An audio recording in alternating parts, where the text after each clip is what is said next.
It's the Brian Lehrer Show on WNYC. Welcome back, everybody. I'm Kousha Navidar, filling in for Brian today.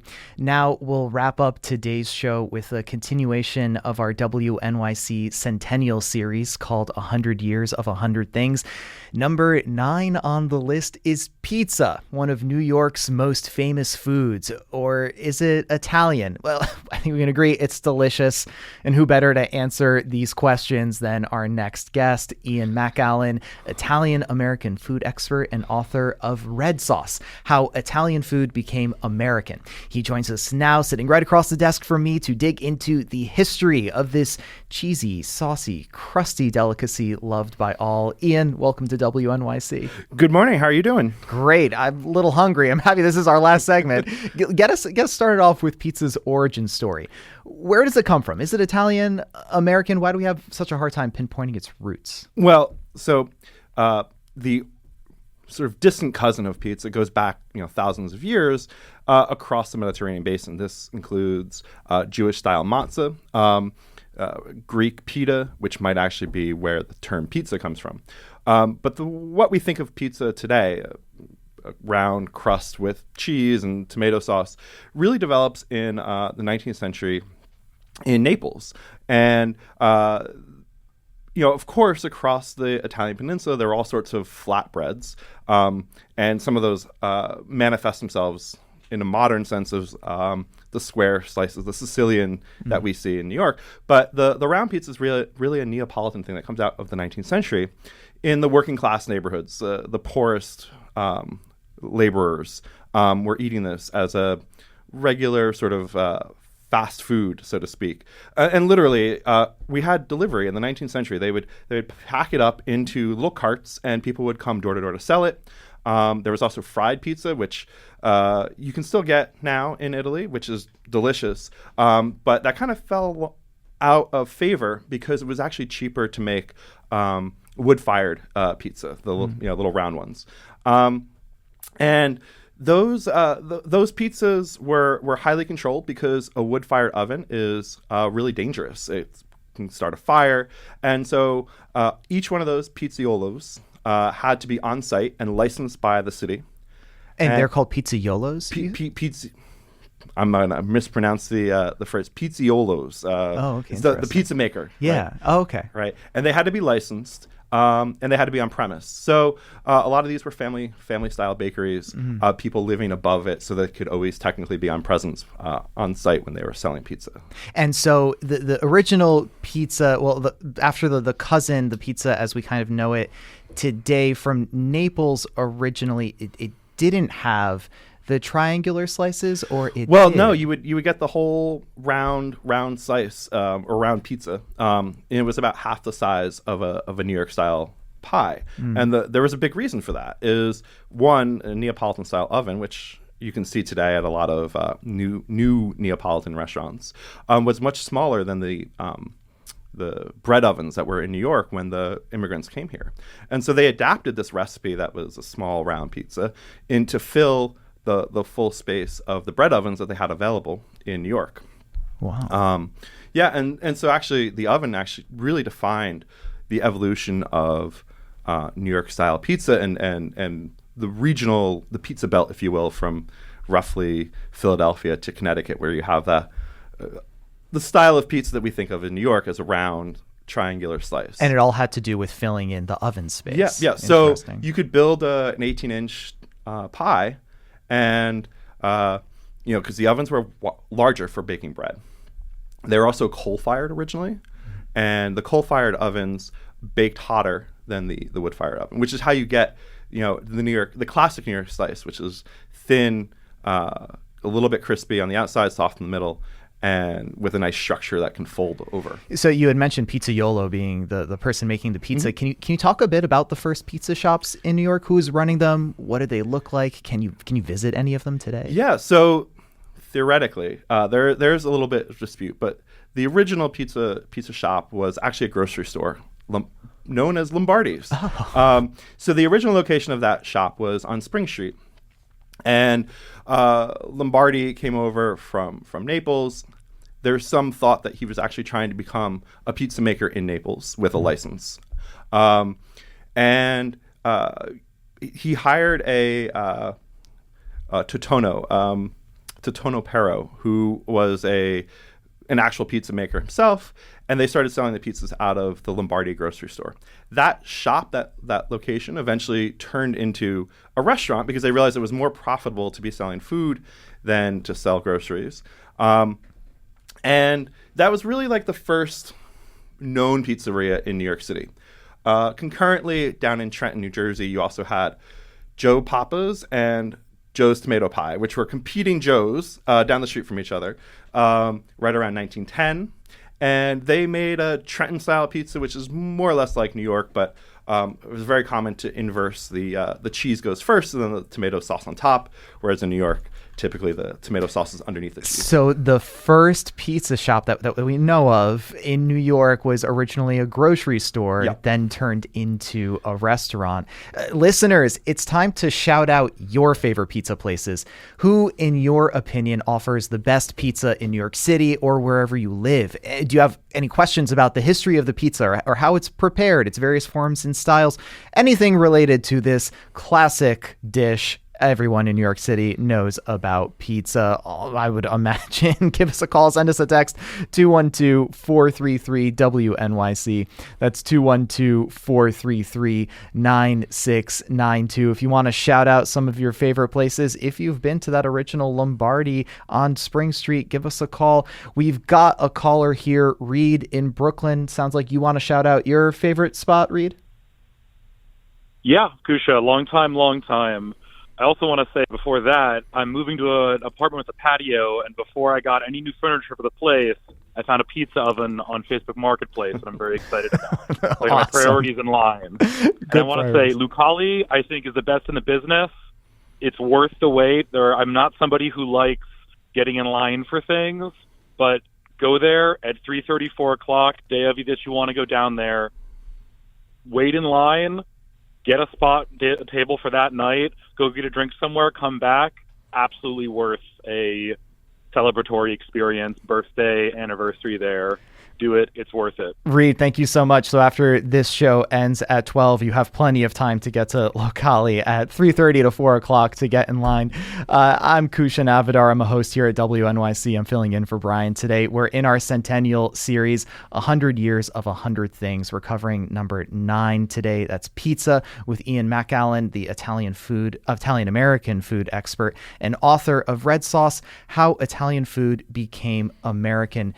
So, Reed, we talked about kind of the origins of pizza. When do places like Domino's, Pizza Hut, other takeout pizza chains, when do they hit the scene?